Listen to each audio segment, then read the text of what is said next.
This is Duke University. So I'll just tell you a little bit more about myself and a little bit maybe how I got interested in this topic. I did my undergraduate in biomedical engineering at Boston University largely by chance. A guy from BU came to my high school and talked about biomedical engineering, and I thought, boy, that looks really great. I had no life plan. I didn't even though I saw professors in the front of the room when I was a student, just like you do, I had no conception of that as a possible career path for myself, and I really ended up here largely by accident. And our involvement in deep brain stimulation also occurred somewhat accidentally, in that we were trying to understand how, if you pass current into the nervous system, and I'll talk a little bit more about this at the end, how do the cells around that electrode respond? And one of my students called this the spaghetti and meatballs problem. So you think about the nervous system as being spaghetti, spaghetti, which are axons and dendrites, the processes of cells, and meatballs, the cell bodies. And just like a plate of spaghetti and meatballs, if we opened up your head, we looked in there with a microscope, it kind of looks like spaghetti and meatballs. And so if you stick an electrode in there, do you stimulate the spaghetti? Do you stimulate the meatballs? And how does that balance of spaghetti and meatballs change as you change the parameters of stimulation? So we were working on the spaghetti and meatballs problem, and I went to a seminar given by a neurologist just by chance, and he happened to be talking about deep brain stimulation. And this was about the year maybe late 1990s, and deep brain stimulation had kind of just come to the fore. And he gave this talk and showed some videos similar to the videos that I'll show you tonight, and I was really just mesmerized by this area. And at the end, he brought up this problem of, well, you stick an electrode in the brain, we don't know what it's doing to the cells in the brain. And I thought, oh, we're doing the spaghetti and meatballs problem. Maybe we can get together and take our approaches and use them to try to understand, first, how is deep brain stimulation working? And I'll tell you just a little bit about that tonight. So I'm not going to talk about a lot of technical stuff more. I'm going to focus on the therapy. And how can we make it work better? So from the understanding of what this is doing in the brain, can we improve it? So I'll start out with a video, and please interrupt me. I'd much rather do this as a conversation than a monologue. So this gentleman has Parkinson's disease, characterized by tremor, this rigid posture. I spent 15 years in Cleveland. This is what it looks like in June in Cleveland. So you hear this rigid posture, this kind of classic shuffling, what people would call the old lady gait. And you see this instability. He's got to hold on to the car when he walks. So what causes Parkinson's disease? Anyone other than the medical student? No? We don't really know the cause, because is it because you got too much sun, or there are theories about what actually leads to the development of the disease. It was first, and I'll tell you a little bit about that, it was first described by a guy named James Parkinson in the early 1800s. That's why it's called Parkinson's disease with a capital P. And it affects old people like Janet Reno. She has Parkinson's disease. The risks of Parkinson's disease go up dramatically after about age 60.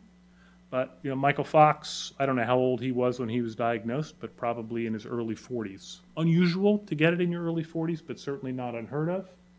Much more prevalent in the Caucasian population than in the African American population, although Muhammad Ali is probably the most famous person in the world with Parkinson's disease. Some people suspect that that getting hit in the head so many times may have actually contributed to his Parkinson's disease, but it's unclear. So if you look inside the brain of someone with Parkinson's disease, and you look in a particular, could maybe we turn off just the front light? I don't want it to go. Yeah, that's great. So here's a slice through your brain in this plane. And this little red box is an area called the substantia nigra. And why is it, anybody know why it's called the substantia nigra? Very Yeah, black stuff or dark stuff. And if you look at that part of the brain in a real person, it's dark. But if you look at, and it's just the stain, it's the natural pigmentation of these cells in the brain. So they're not being stained in any way, they just have a dark pigment to them. But if you look in the brain of a person with Parkinson's disease, you see that the dark cells are gone. They're dead. So these cells in your brain make a substance called dopamine. And dopamine is one of the chemicals that allows nerve cells to communicate with one another. And it's really important for things like movement. It's really important for things like learning, particularly reward-based learning is all based, we think, on dopamine release.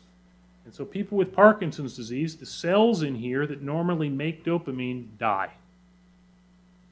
And why they die is still unclear. There's evidence to support contributions from toxins in the environment. So for example, people who work on farms, agricultural workers have a much higher prevalence of Parkinson's disease than non-agricultural workers, and they think it's somehow related to pesticides. Welders have a high incidence of Parkinson's disease, and they think it's perhaps the fumes related to a welding rod as you're welding. How can you prevent Parkinson's disease? Nicotine? Don't be a welder. And coffee. So lots of coffee, like 5 cups a day of coffee. And nicotine, and the only way that people have studied the nicotine effect is through smokers. And even correcting for the fact that smoking will kill you, if you're lucky enough to survive your habit, then your probability of getting Parkinson's disease is greatly reduced. Why? We don't know. So if you're like the gentleman that I showed you in the video and you've lost your dopamine cells, what do? You go see your neurologist. Right? They'll do this kind of Simon Says test called the Unified Parkinson's Disease Rating Scale, and they'll conclude that you have Parkinson's disease. And then what will they do?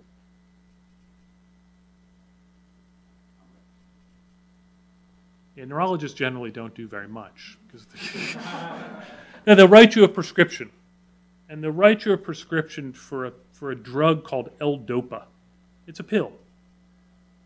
And this is actually a great story, the discovery of L-Dopa called Awakenings. And Oliver Sacks, who was a neurologist at Columbia, wrote a book. And then there's a pretty good movie with Robin Williams about the discovery of L-Dopa and the impact on people with Parkinson's disease.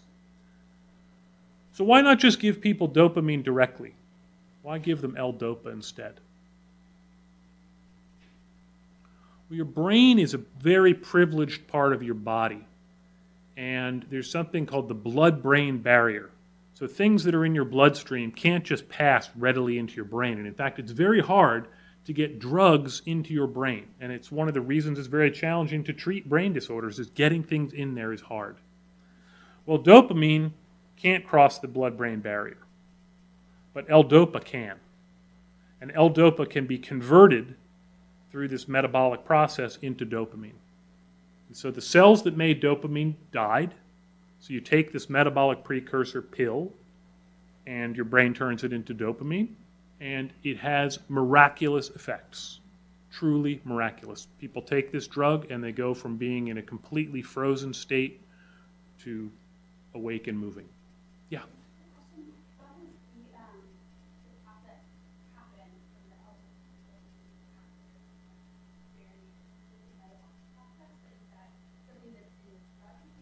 No. So this enzyme is already in your brain. So this L-Dopa, this precursor is, I think also, does this occur naturally as well?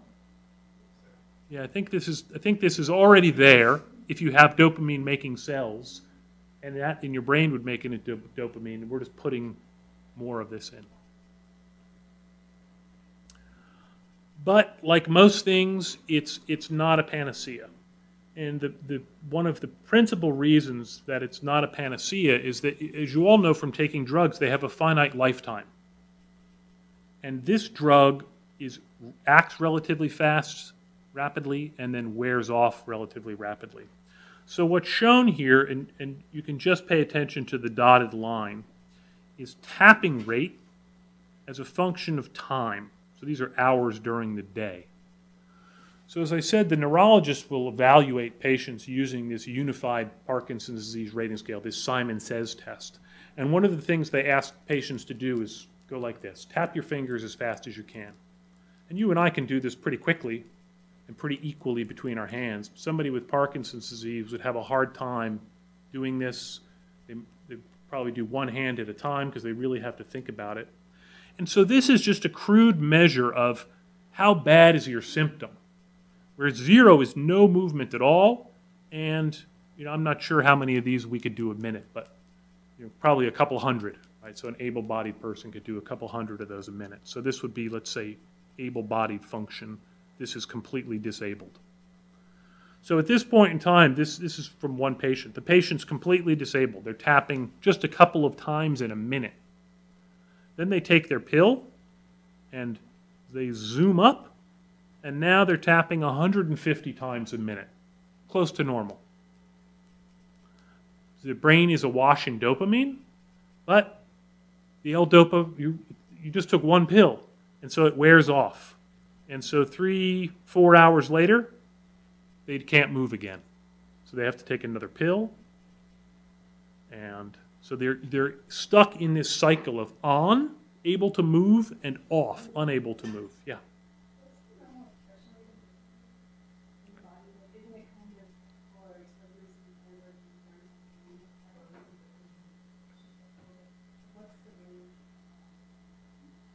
Yeah, so dopamine is released in a functional and selective way by cells in response to some event, whether it's I want to initiate a movement or I'm getting a reward because I pulled the handle on a slot machine and it came up bar, bar, bar. I'd get a big flood of dopamine.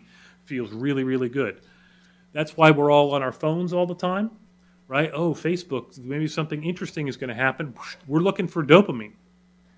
So the difference here is that the dopamine is present throughout the whole period in a non-selective way, just bathing everything always until it wears off, and then again you're awash in dopamine, and then it wears off. So it lacks selectivity like it would in normal conditions. Yeah? So the dopamine levels and activate is more like parallel factor. It's not like higher dopamine rates will allow you to, like in normal humans, higher dopamine rates will allow you. Right. But if you get too much dopamine, so it is a little bit like an accelerator. So you can the dopamine concentration is going up as it's being metabolized, and if you get too much dopamine, you end up with what are called dyskinesias. If I can get my thing back. So this is a gentleman who has Parkinson's disease, and he has too much dopamine. He can't stop moving. He has ants in his pants. So if you ever watch Michael Fox, the last thing that Michael Fox wants to have happen when he's on television is to freeze, to lose the ability or to speak or move, because that's what his livelihood is. So he takes a lot of dopamine before he goes on television. And if you watch him, he sits there and he tries to hook his arms under the chair, and he's crossing his legs and he's uncrossing his legs because he's got a little bit too much dopamine on board. So it is a little bit like an accelerator. Yeah. Does the current naturally, can you get too much dopamine? I don't know. There's another condition that I'll show you that's similar to this called dystonia, which is also dopamine related, but it's not too much. It's just dysregulation of dopamine. Whether or not there's something where you have too much dopamine and get dyskinesias without taking the drug, I don't know. So the effects of this drug are really, really good for about 5 to 10 years. And then, and we don't know why, but we think it's related to this cycling, people spend less time in a functional on state, more and more time in a state of dyskinesia or a state of off. So finding the right level of dopamine is really, really challenging. So these are data from a group of patients who, I'll show you some data after DBS, but this is before deep brain stimulation. This is a pie chart. So this is all of their waking hours. So let's say that they get up at 8 o'clock and they go to bed at 10 o'clock. They spend half their waking hours off, meaning they can't function, they can't move. They don't have enough dopamine. So they take a pill, but the pill will overshoot, and so they spend about a quarter of their time they can move, but with dyskinesias. They can't stop moving. They're just ants in their pants. So what that means is that only a quarter of their day is spent in a functional state. So this is what happens when you have advanced Parkinson's disease. You've outlasted the benefit of L-Dopa, and you end up in a state where only a short period, quarter of your day, are you able to function. You're either hyper too much movement or no movement at all. Yeah. What happens with Parkinson's patients while they're sleeping? Most of them take dopamine before they go to sleep, because otherwise they can't fall asleep, because their tremors or their tremors typically would keep them awake. Once they're asleep, the symptoms go away. Wake up and the symptoms are back. So this is the same gentleman that I showed you earlier with dyskinesias. So he had advanced Parkinson's disease. He's no longer getting benefit from taking pills. So he underwent surgery to have an electrode implanted inside his brain, which is not without risks, and I'll tell you a little bit about the risks. And this is him after surgery. So you might think, oh, now he can't move at all, right? But he's going to move here, I hope. There he goes. He's a patient here at Duke. So dyskinesias are gone. This is the neurologist asking me to do these various Simon Says tests. You see, he's still in a wheelchair, but he can walk.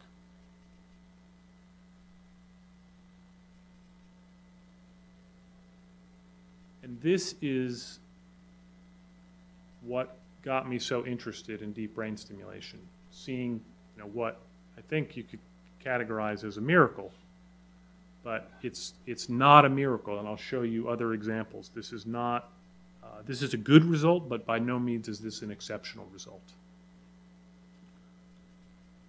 So this shows you the effect of that therapy. This is a group of, I think, about 150 patients who were the participants in the original clinical trial of this therapy. So this graph we already looked at, right? 1/4 of your day functional.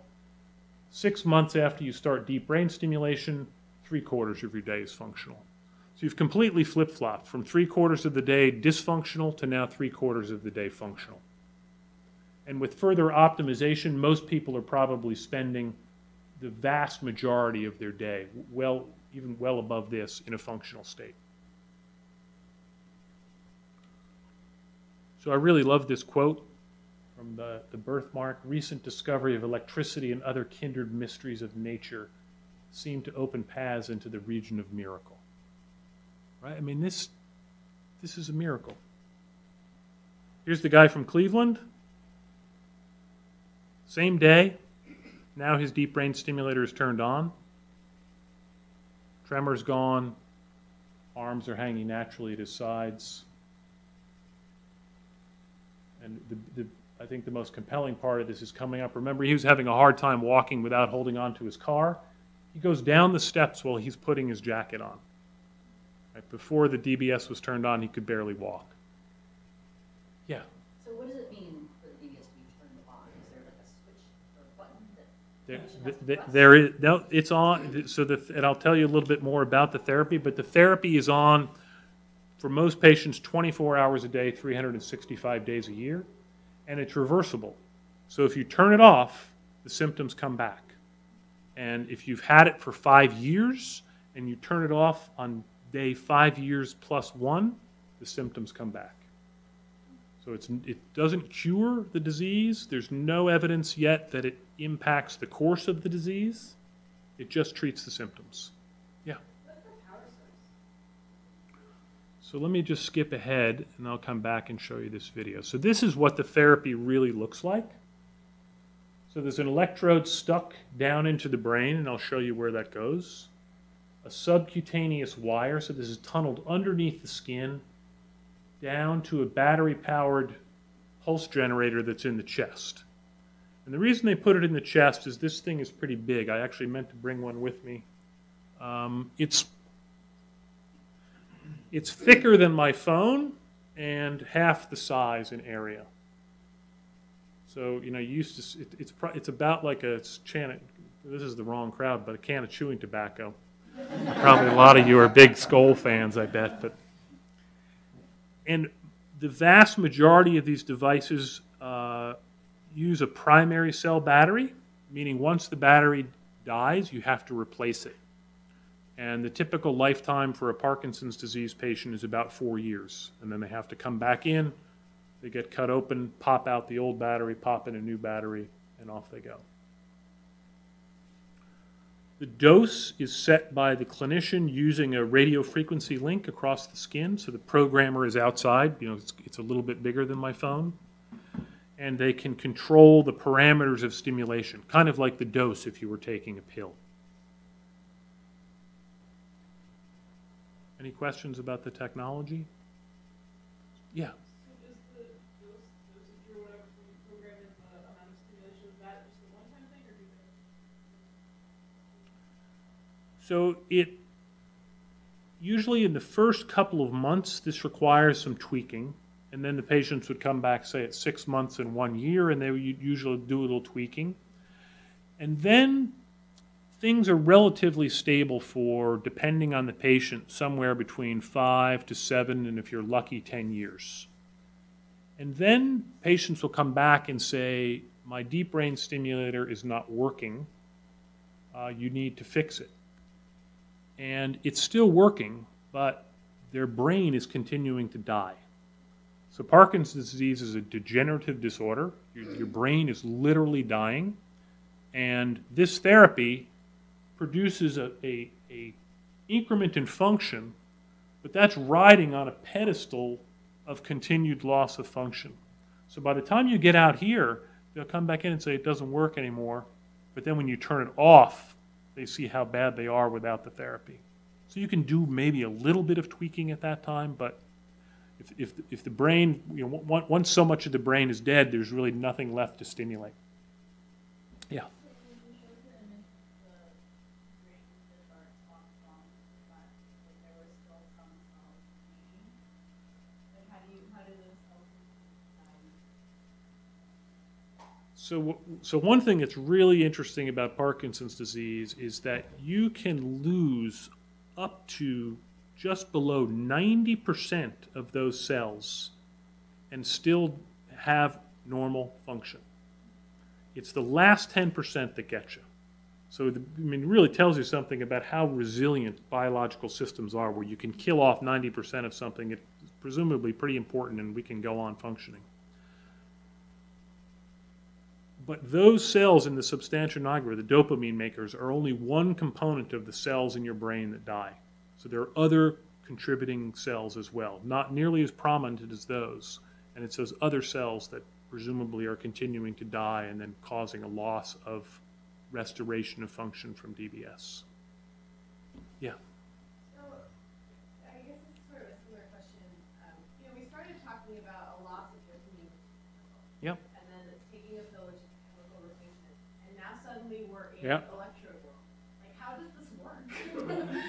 Right? Because we're not replacing a chemical. Right. So what are we doing instead?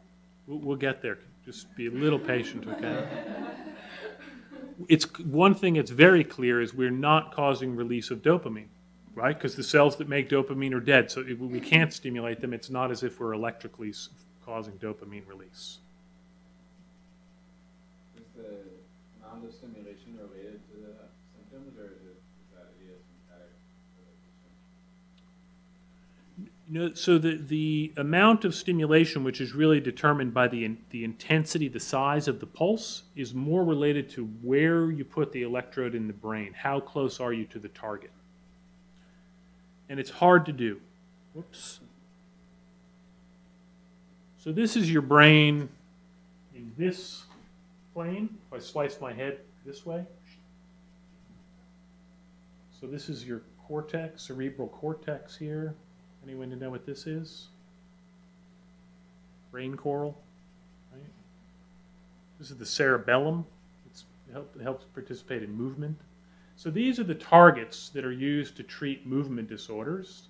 A region called the thalamus, which is very effective at treating only tremor, whereas these two targets, subthalamic nucleus and globus pallidus, are used to treat tremor, slowness of movement, to some degree the gait dysfunction that we talked about, and rigidity. So how do you get in here? How do you get the electrode in there? A drill, did somebody say? Yeah, drill a hole. Drill a hole in the patient's head. Use some MRI to tell you where the target is. But MRI, unfortunately, it's very difficult to distinguish these targets on MR. So you can't really see exactly where you're going.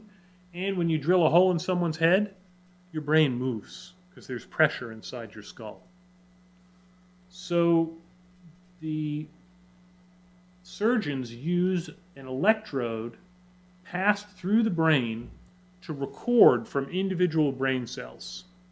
And the analogy that I've heard a neurologist use is this is like driving through Europe. So now with the European Union, you don't have to stop at the borders.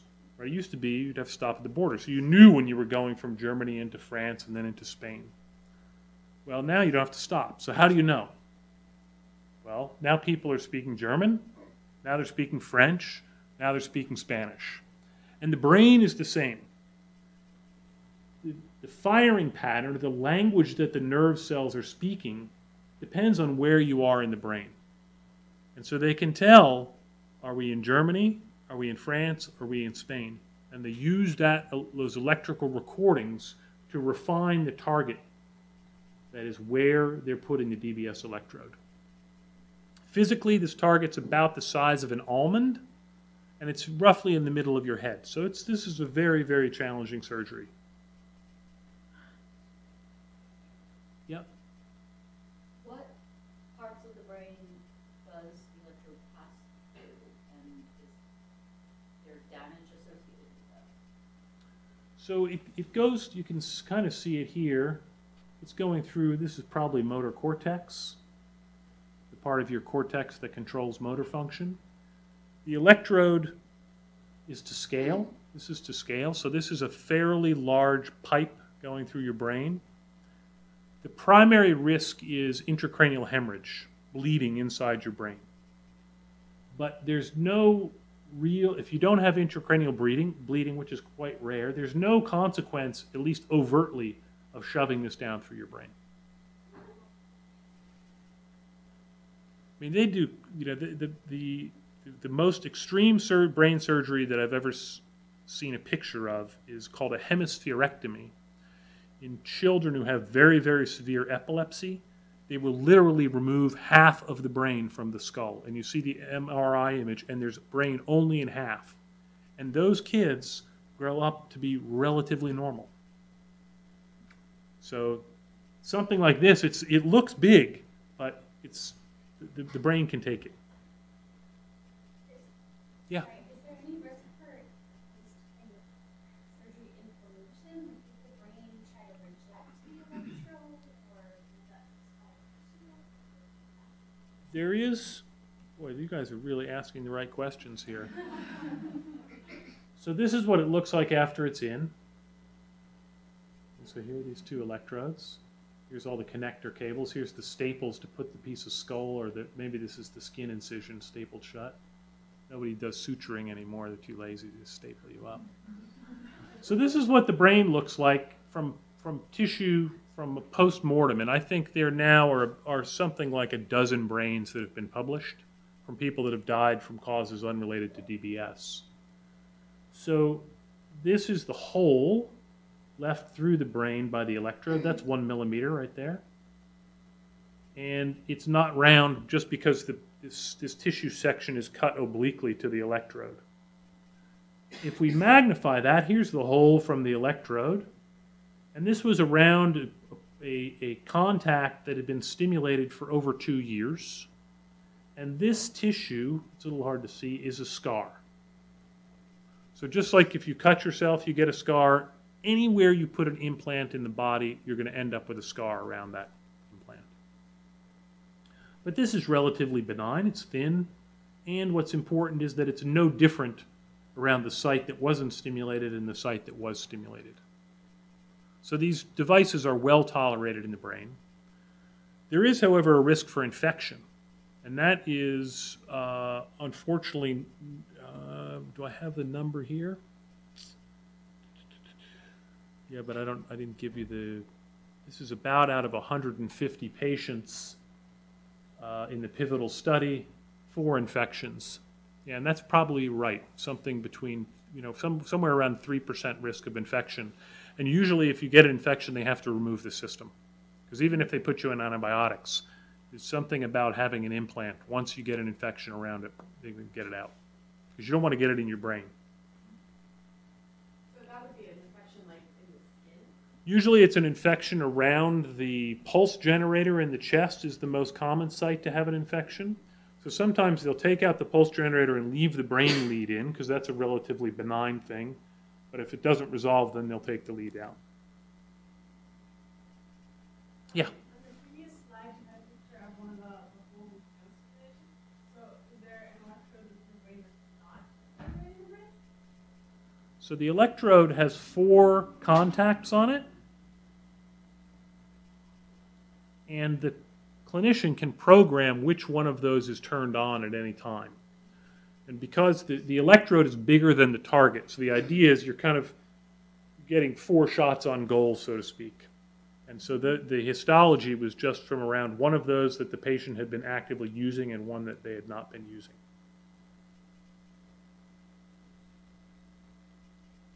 So all surgery has risks. We talked about intracranial hemorrhage.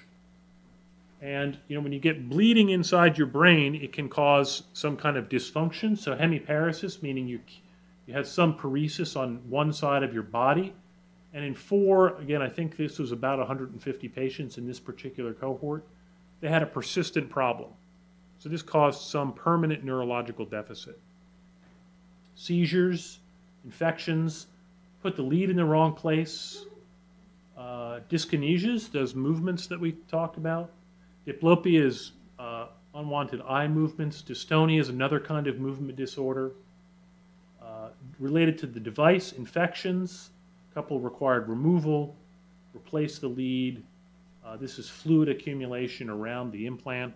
So these are things that if you put hip replacement, knee replacement, anything up here, you'd have a list that looked similar to this. Yeah. The connection between the electrode in the brain and the stimulator is that external? It's beneath the skin, inside.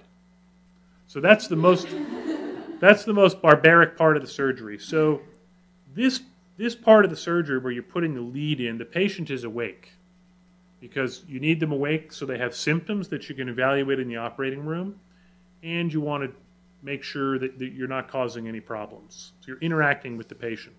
While you're drilling in there. Yeah. It's just like what the surgeon says, it's like going to the dentist. Except your head is bolted to the table with this metal frame. It's a very demanding surgery for patients who are very sick. They have to be off their medications, so they usually have a lot of tremor. They're very uncomfortable, and it's long. They come in so they're doing this 2 or 3 times a week here at Duke. Patients come in to get imaging and have this halo attached to their head at about 5:30 in the morning. Then they're showing up in the operating room by about 8 o'clock, and they're not done until maybe 4:30, 5 o'clock in the afternoon.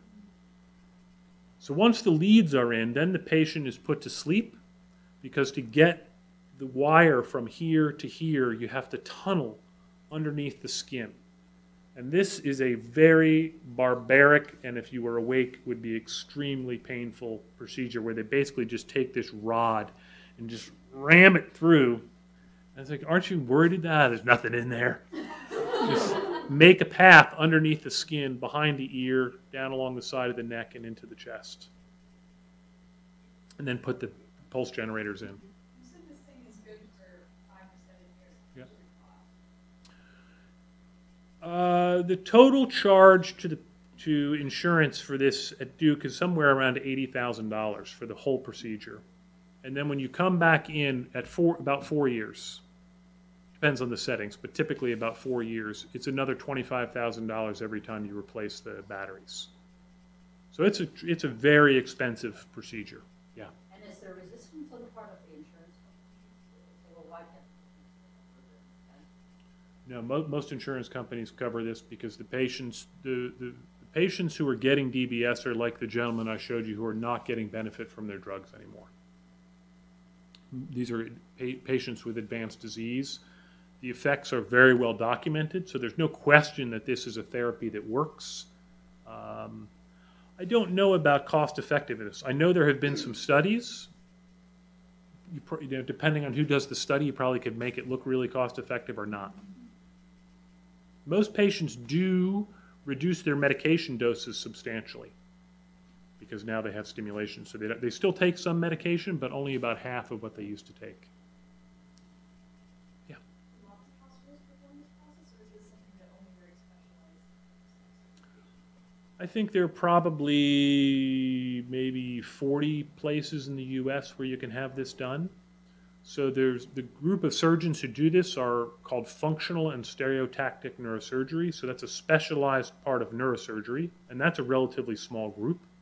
And then from that group, there's only a subgroup who are trained to do DBS. And from that group, there's a smaller group that you would want to do it to you. Because just like everything, there is skill required, and not everyone is as good as everyone else at doing this procedure.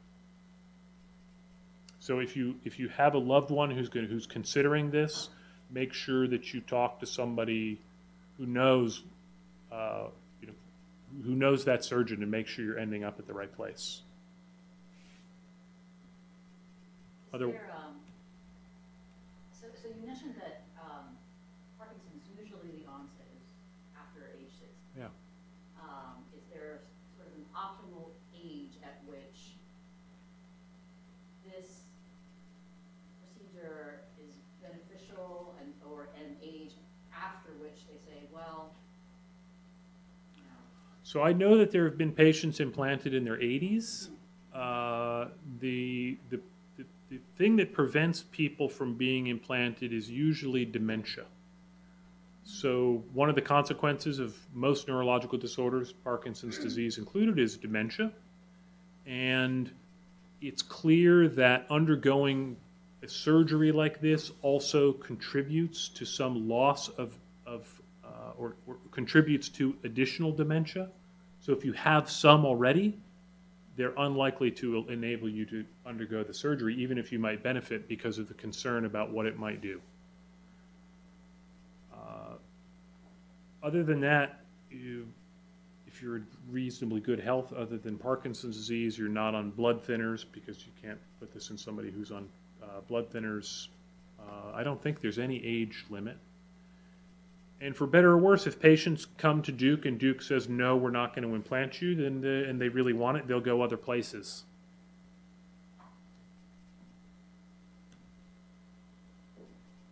So I showed you Parkinson's disease, also extremely effective in a condition called essential tremor, which are people who just have tremor, and in most cases we don't know why they have tremor. This is the most prevalent neurological disorder in the world, I think. Tremor in so people with advanced multiple sclerosis also get tremor. DBS is quite effective there, although it seems to have a waning effectiveness after about 5 or 7 years. And it's unclear whether that's just continued progression of the disease or why. Dystonia, I'll show you a video of that. It's another movement disorder. And obsessive compulsive disorder. So this is the first neuropsychiatric use of deep brain stimulation, which has gotten regulatory approval in the U.S. Through a mechanism that the Food and Drug Administration calls a humanitarian device exemption. So this is for relatively small diseases of low prevalence, where it's going to be hard for a manufacturer like to spend $100 million to do a pivotal clinical trial.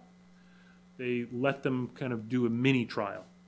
And so they got approval for obsessive compulsive disorder with a mini trial, and this is actually quite controversial. There have been a couple of trials in epilepsy that have failed, although the reasons for those failures I think now are pretty well understood, so I would expect that there'll be additional efforts in epilepsy. Same thing in depression, 2 trials in depression, one of which looked extremely promising, and this is for severe treatment-resistant depression, so people who basically have no other option than to undergo surgery. And there the data seemed to suggest that the targeting was the problem. So in some patients it worked really, really well, in other patients it didn't, and they figured out the difference was where they put the electrode.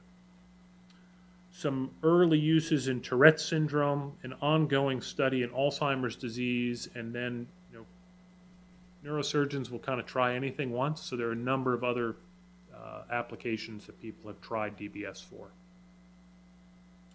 It's now in over 100,000 people worldwide, and we still don't know how it works. Yeah. Couple of questions. Yeah. First, if those other disorders where using is considered different therapies are also like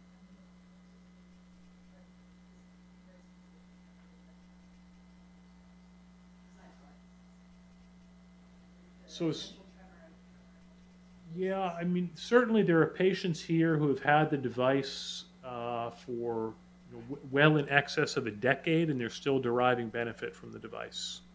Probably some at 20 years, I would guess.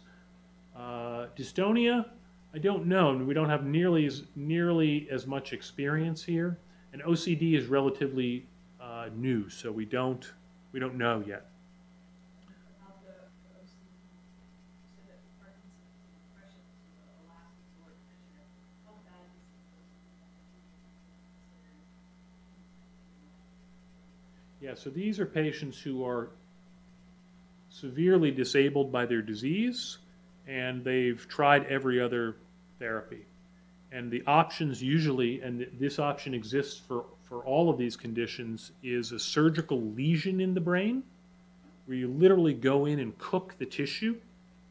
And I'll tell you a little bit more about that later, or to undergo deep brain stimulation. What's important also in conditions like OCD and in depression is that like drug therapies for neuropsychiatric conditions, it's not curative when you turn on the stimulator. What it does is move someone from the deepest, darkest depths of depression, where they can't benefit at all from things like talk therapy, to a level where they can start to benefit from therapy. And the same thing is true in OCD. So it doesn't move. It's not. You don't just turn it on all of a sudden. No, I'm undepressed, right? I'm back. It still takes time in therapy. Yeah. This is sort of a history question. If we don't understand how this works, why, like, who thought I'm Yeah. just gonna stick an electrode into this guy's brain and like maybe it'll be helpful? Like how did this field come about if we don't understand it? Like, we don't understand how it works. So there's a long history and a short history, and the short history is a little bit better. So there's a French. So this shows a lesion made in the brain. Purpose. It's a little bit hard to see, but that white spot is a lesion. And one of the things that's very clear in a disease like Parkinson's disease is that those dopamine cells die, and the other nerve cells start to fire in an abnormal way. So they're no longer speaking French. They're speaking French like I speak French, in a very, very terrible way. And so to get rid of that, what surgeons would do is go in and make a lesion, cook those cells so now they're not speaking at all. But before you kill cells in someone's brain, you want to make sure that you're not going to do anything bad by making that lesion. And so a French neurosurgeon named Alim Benabid noticed that if he first put in a stimulator, just temporarily to test stimulate to determine whether or not his subsequent lesion was going to have a bad effect on the patient, that the patient's tremor went away in the operating room. So he was making lesions using test stimulation and saw, oh, if I turn on the stimulation, the tremor goes away. So I'm just not going to make lesions at all. I'm going to get some hardware from Medtronic, and I'm going to put it into the person's brain and treat tremor using stimulation. And he won this year's Lasker Prize, which is the kind of Nobel Junior prize in medicine. So it was a serendipitous observation by a surgeon that led to the kind of modern day DBS. Yeah. What about stimulation turn off other parts of the brain? Because you said like certain. Yeah, so we'll talk about mechanism now. Any other questions before we get to mechanism? So I think this quote, captures what you guys are saying too. We know very little, and yet it's astonishing that we know so much, and still more astonishing that so little knowledge can give us so much power. Right? If we don't even know how this thing is working, how are we putting it into 100,000 people around the world and having these miraculous effects? So I'm going to do a little bit of neuroscience, and if you already know this, I'm sorry, and if you don't, then you will, I hope, when we're done. So information in the nervous system is coded by signals that are either on or off. So you can think about it like Morse code, except it's all dots. There are no dashes.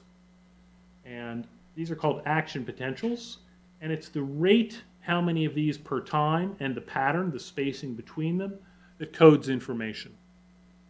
So your cells in your brain are communicating using these action potentials. And here's some artificial system, and we can artificially make action potentials, and I'll show you that in a second, or we can also record them. So that means we can put information into the brain, or we can extract information from the brain. So this would be like an electroencephalogram, right? Where there you're not recording the individual spikes of single cells, you're listening to the whole orchestra of cells all at once. You all know what a neuron is? They're small. This is a big one, and this is about 50 microns in diameter. So they're very, very small. So how does this work? It's a trick, and I'll show you what the trick is now. So this is your brain, and imagine that this is your bicep muscle. And you say, I want to flex my bicep muscle. So your brain generates action potentials that go down your spinal cord, and eventually they're in this nerve fiber that's going out and has a terminal that impinges on the muscle cells in your bicep. When that action potential reaches that terminal, it releases a neurotransmitter. We've been talking about dopamine. In the case of your bicep muscle, it would be a neurotransmitter called acetylcholine. That acetylcholine binds to receptors on the muscle cell, and the muscle cell contracts. And if this were another nerve cell, you could either cause action potentials in that nerve cell or inhibit it, turn it off. So you can either turn it on or turn it off. So this is any kind of arbitrary postsynaptic cell. So what about with stimulation? Oh, my little lightning bolt went away. So there's a lightning bolt here. And that lightning bolt generates action potentials. So if you apply electricity to the nervous system, you can generate action potentials. And those action potentials propagate just like the action potentials that were made by your brain. So when they reach that terminal, they cause release of neurotransmitter. That neurotransmitter binds. And this postsynaptic cell, whether it's your bicep muscle or another cell in your brain, it has no way of knowing that you made that action potential with stimulation, because all it sees is transmitter released. So it's just a trick. We're tricking the nervous system by causing this artificial release of neurotransmitter. So if we think now a little more specifically about deep brain stimulation, we want to think, how does this thing work? Well, there are two important observations that have been made clinically that might help us to figure out how it works. So the first is that the overt clinical effects of stimulation are similar to those of lesion. Right? This was Benabide's original observation, and this is held true. If you stimulate those cells or you lesion them, you have a similar effect on symptoms. Secondly, the effects of stimulation on the symptoms are strongly dependent on the pulse rate of stimulation. So this shows in a woman who has tremor, this is the amount of tremor she has as a function of the rate of stimulation.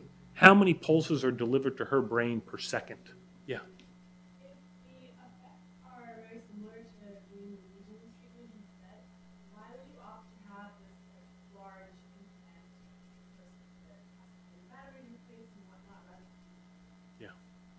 So the lesions are still done, particularly done in countries that can't afford deep brain stimulation. They're still very effective. The advantages of DBS are it's adjustable, so you can tune the dose. Once you make the lesion is made, and it's very risky typically to go back in and make another lesion. It's reversible, so if there's some miracle cure that comes along, stem cells, gene therapy, nanotechnology, whatever buzzword therapy is going to cure us all, you can take this thing out, and the brain, as far as we can tell, is no worse for wear. And probably most importantly, you can do this bilaterally. So most patients have symptoms on both sides of their body. Some have much, much stronger symptoms on one.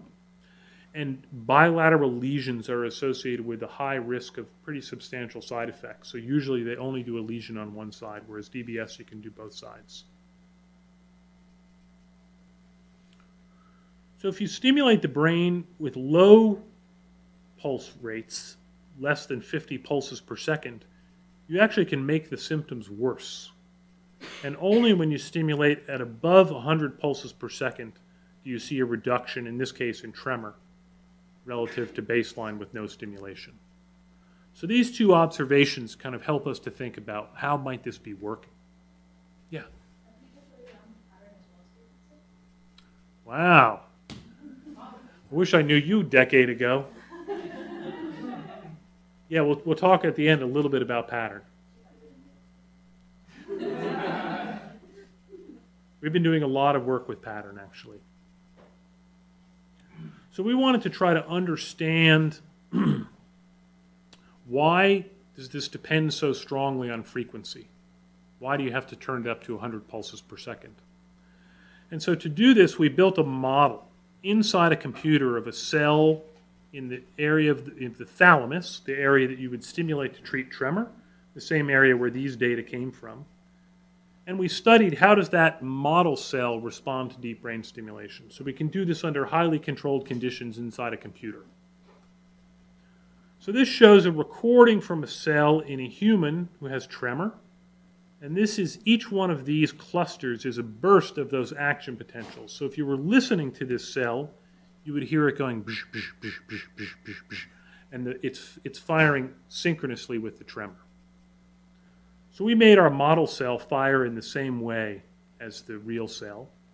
And then we applied deep brain stimulation and measured what effect does it have on the neuron.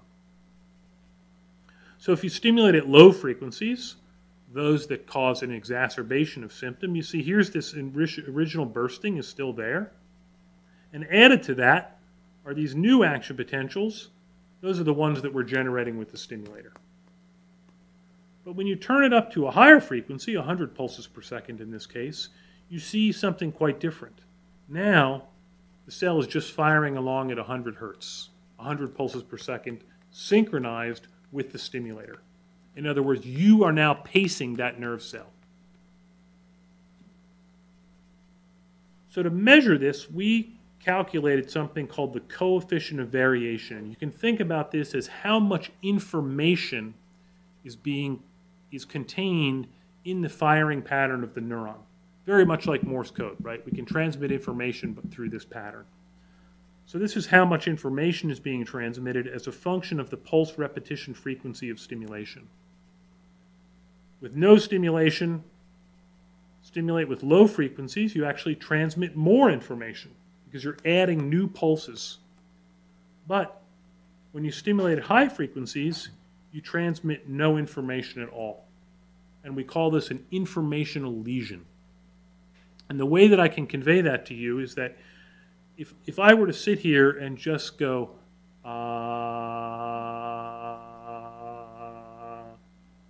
I would transmit no information.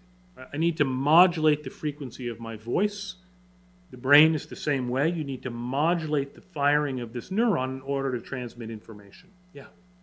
But that, so the case of 100 hertz stimulation, that only transmits no information because you don't have a detector that can resolve that more closely, right? Does that make sense? Like if you could resolve those peaks more easily, then I don't see how it would look any different from the 20 hertz case.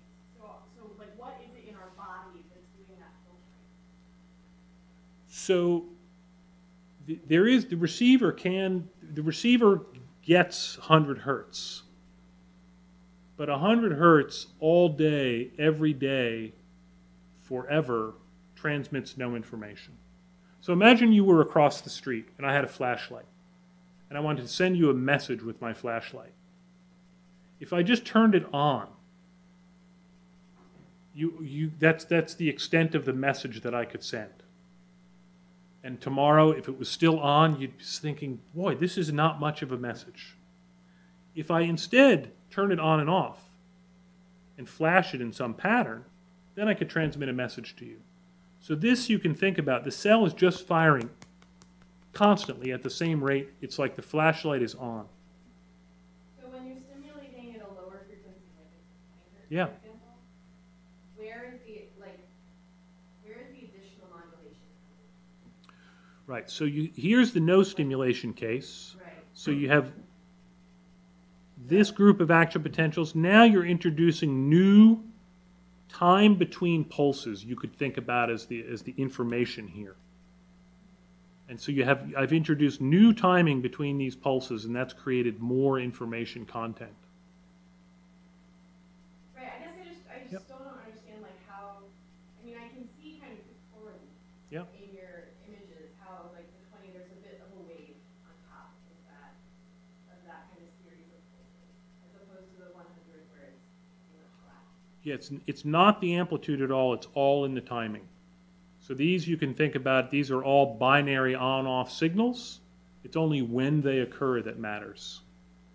Is it, Right, but so why in the 20 hertz case is the neuron not firing at 20 hertz? It is, so these are at 20 hertz.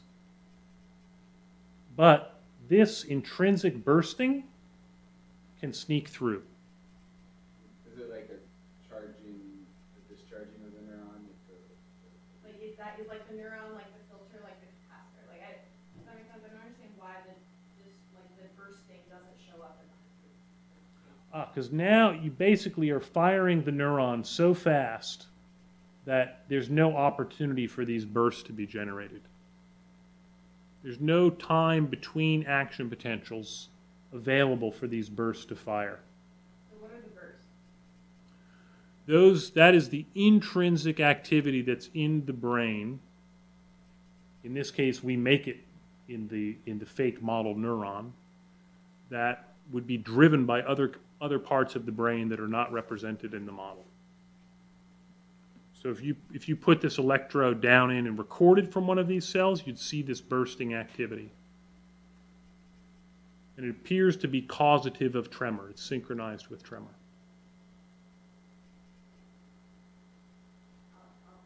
Okay? So the idea here, and we actually call this an informational lesion, that the way deep brain stimulation works is by replacing this abnormal oscillatory activity, you could think of it as bad information in the brain, causative of symptoms, with no information. This tuning curve of information as a function of frequency matches remarkably well the tuning curve of symptom as a function of frequency. So if we go to our two are two hallmarks. The overt clinical effects are analogous to those observed following a lesion. Well, if you cook the neurons, if you ablate them, they fire at 0 hertz. They're never firing, and they transmit no information. If you stimulate them at a constant rate, they also transmit no information. So it seems to be consistent with that observation. And clinical effects are strongly dependent on frequency. As I just showed you, the tuning curves of these two things are, at least first pass, look very similar to one another. Yeah.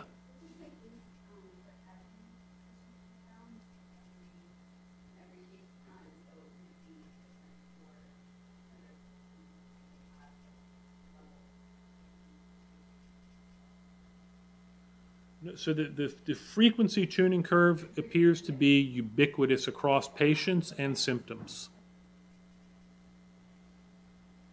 So this gives rise to a hypothesis. So this is all in a model, right? You shouldn't believe any of this. You can make a model do whatever you want.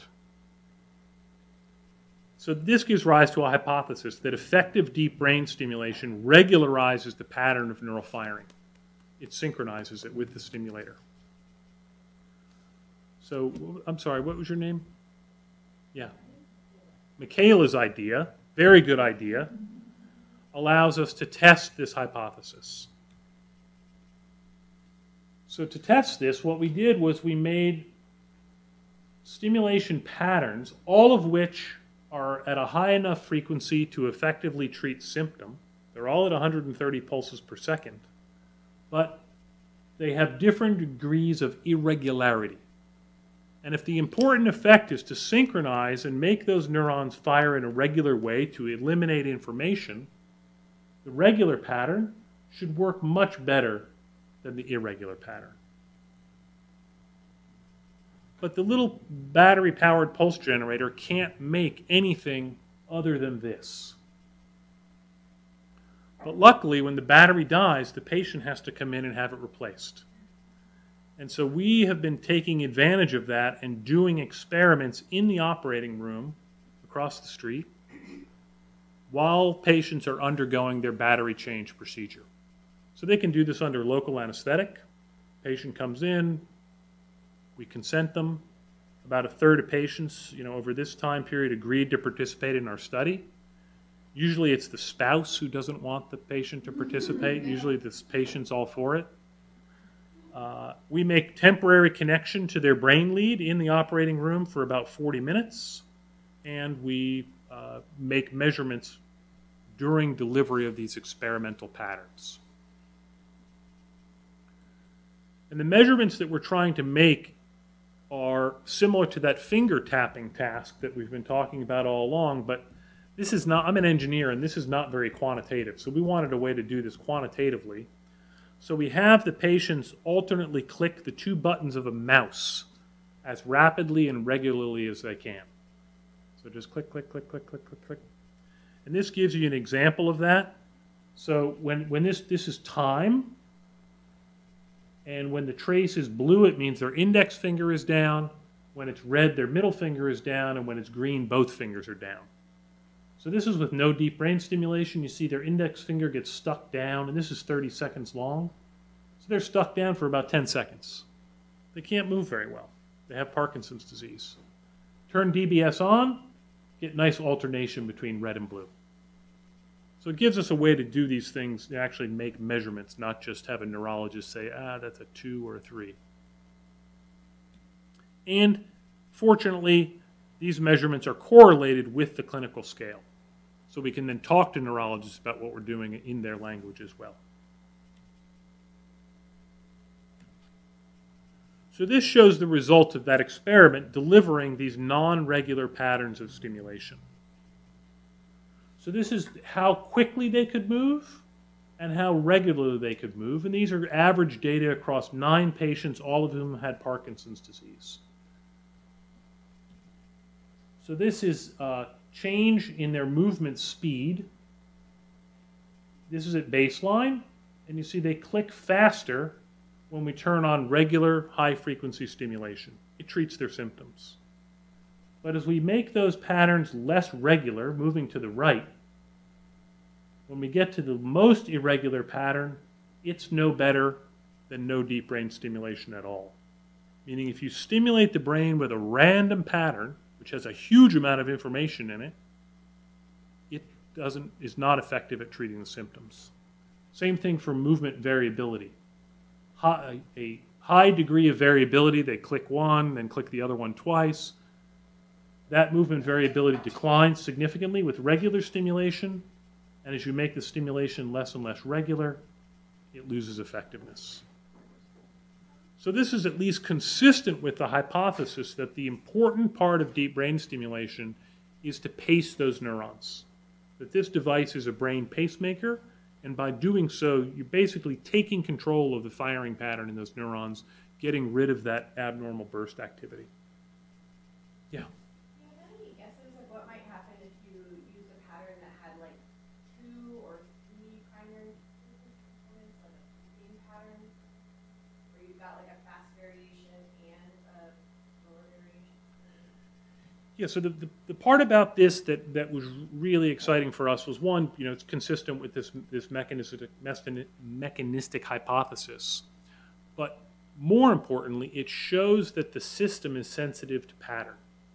So this now is another dimension that you could exploit to improve the therapy.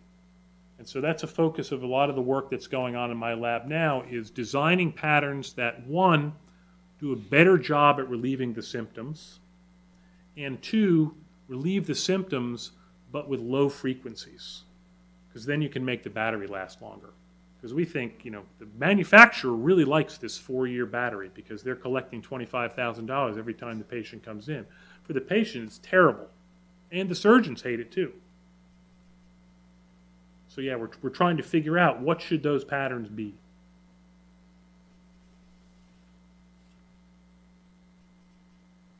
So I want to show you another video because I think it's really one of the most compelling examples of DBS that I've seen. This is a gentleman who has dystonia, another kind of movement disorder.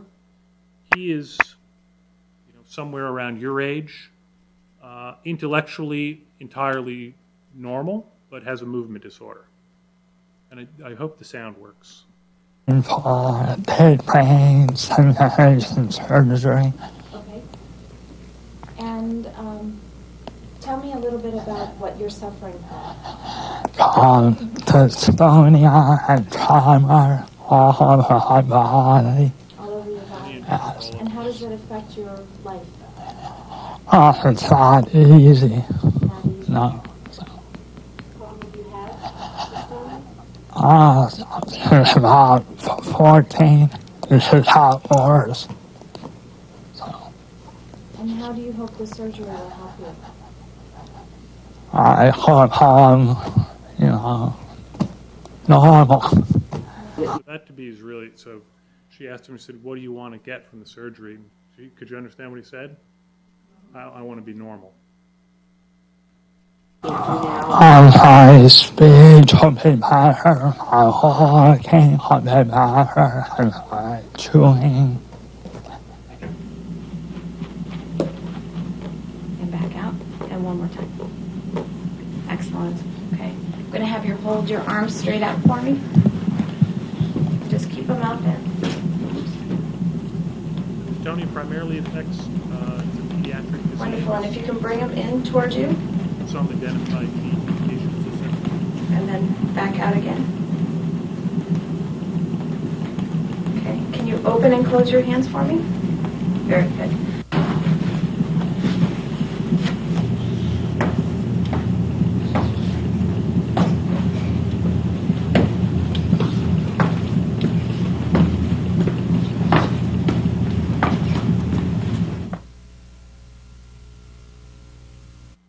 So how can you tell he's post-op? Free haircut for everyone.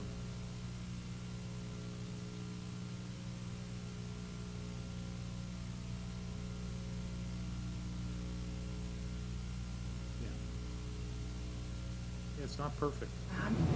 Can you say today is a lovely day? Today is a lovely day.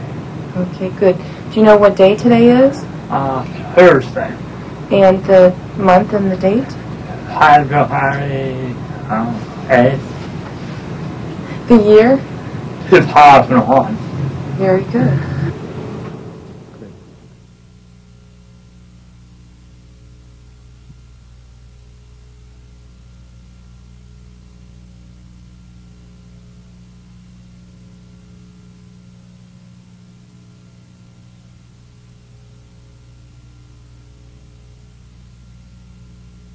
I don't know, but I presume that his speech got much better over time with speech therapy as well. See, his walking is dramatically improved.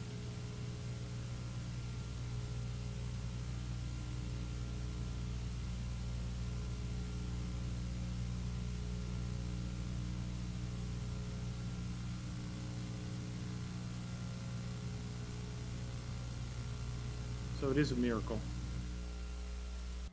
And just to finish up, I'm going to scare you that nervous system disorders are going to be a huge challenge because we're not dying when we're supposed to die. You know, the human body is not designed to live to the ages that we're now living.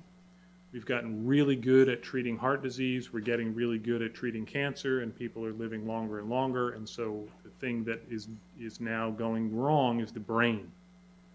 And you all are going to have to pay for it. And pills will not save us. These are a couple of, in my opinion, really scary quotes. Pain, depression, anxiety are areas where we believe the probability of success is relatively low, and we think the cost of attaining success is disproportionately high. This was a press release from GlaxoSmithKline when they exited drug development for these disorders. This guy is who you pay to be the director of the National Institutes of Mental Health.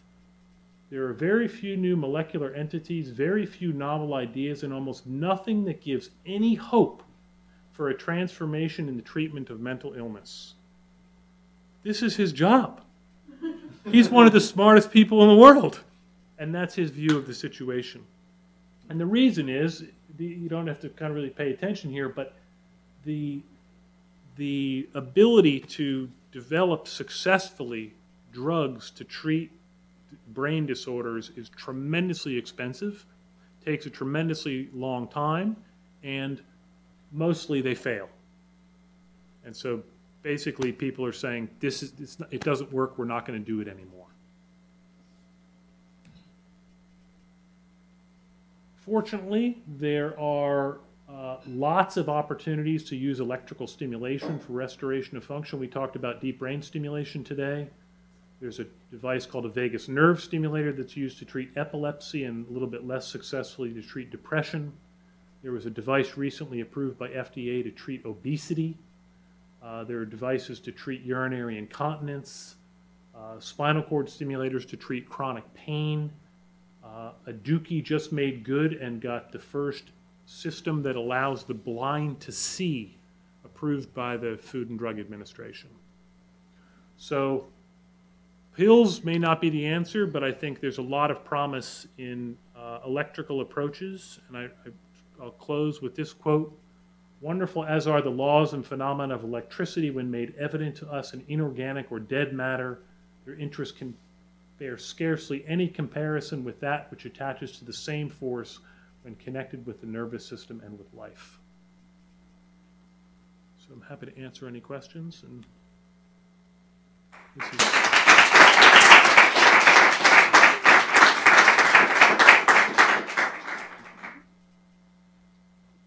yeah, there's Nikki. Anyone wants a break too? There's some ice cream out there. Yeah. I have a question. I've read a theory about it's actually relatively semi-good and really dirty. Yeah. Yeah, so the earliest symptoms of Parkinson's disease are loss of smell and constipation. And the constipation symptom is linked to this gut. So there's a lot of dopamine innervation of the gut, and there are evidence to suggest that the first dopamine neurons to die are not those in the substantia nigra, but are rather those in the gut, and then it works its way up. Whether it's truly spreading in the way that we think about like an infection spreading, or whether it's just an expression that takes time is unclear. Yeah. Have they identified any kind of genetic disorder that says, okay, this is going to lead to Parkinson's? There are some gene mutations that increase the risk that you will get Parkinson's disease, but they don't appear to be either necessary nor sufficient. Think about this because my husband's uncle has Parkinson's. His mother, who doesn't, can't smell. So, How old is his mother? 70, Yeah, so she's probably be unlikely to develop at that late. I mean, it would happen, but usually late 50s through early 60s is when most people get symptoms. Yeah. This is maybe a little outside of your research, but are there tools within the gene that will improve the targeting that, I mean, I guess maybe also in the engineering design of your devices that will involve better targeting and just more, better outcomes, but also more effective outcomes? Absolutely. So both just simply stronger magnets allow you to visualize that target better. And now people are also doing intraoperative MRI. So once you drill the hole in the head, you can still re-image the brain, and then you can see the target even after the brain is moved and do a better job putting the electrode there. And people are designing electrode arrays where you can, even if the surgeon misses, kind of tune it afterward, giving you greater flexibility on the outside. Yeah. Given that we're interdisciplinary folks in here, I'm wondering if you could see how we do very collaborative, not in your with others. Do you have any advice about how to form these relationships?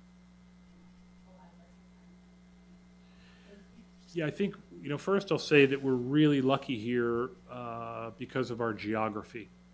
So, where we are in this picture is literally a 10-minute walk from the neurosurgical operating room. So, if you have to get in a car, it's really hard to collaborate because people don't want to spend the 10 minutes walking to their car, drive, even if it's only a 10-minute drive, and then have to park. Right? Then you're into half an hour, and I haven't even talked to you yet. So, finding people to work with that are close, that you can walk to, is a big benefit.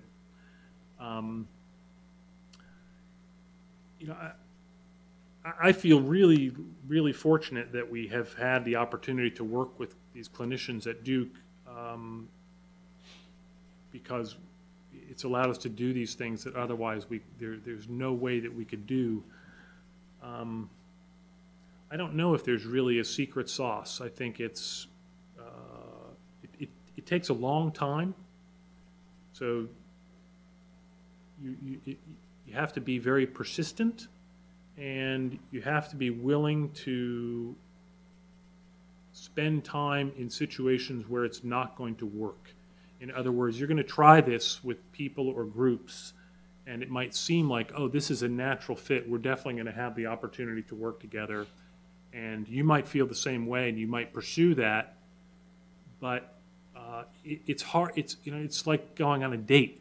That first date, the probability of a second date and with enthusiasm is usually pretty low, unless things have changed. And that developing into a serious relationship, the probability of that is really, really small. And I think that collaboration is quite similar. So wine, I think, also might help. What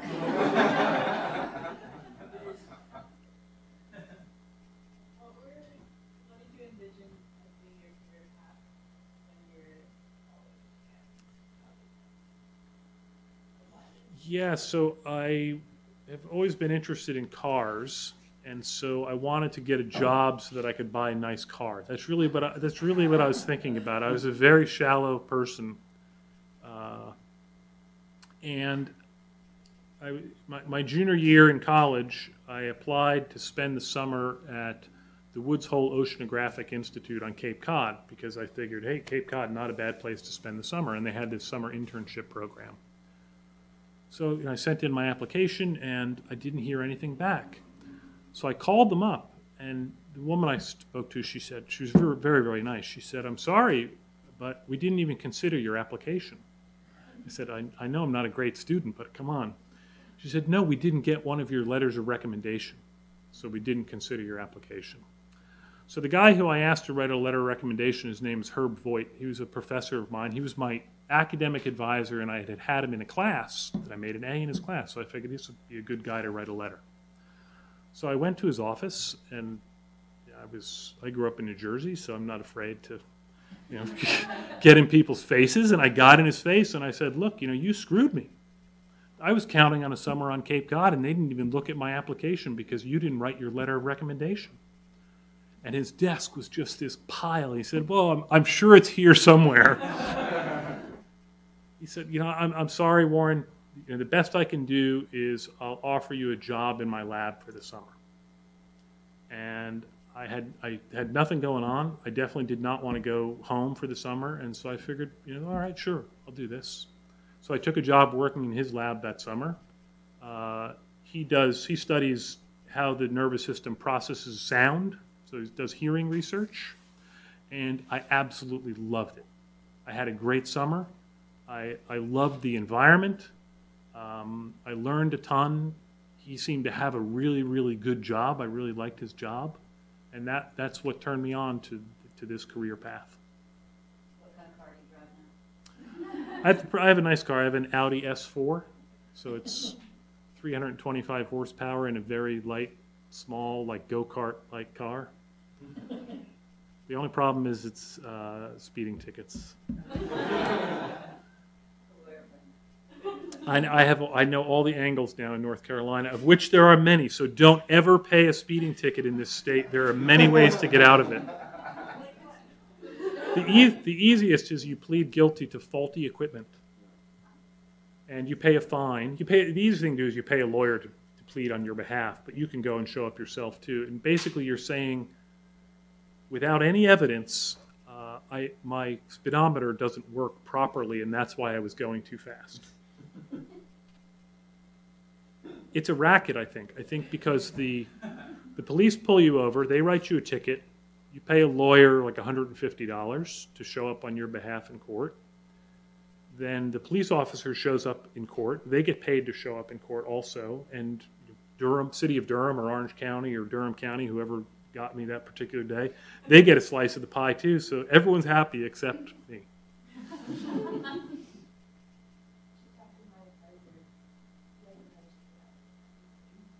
Who you work with? Oh. So I did get the car. It just took me a little longer than I had anticipated. Any other questions? All right, thanks so much. This has been great.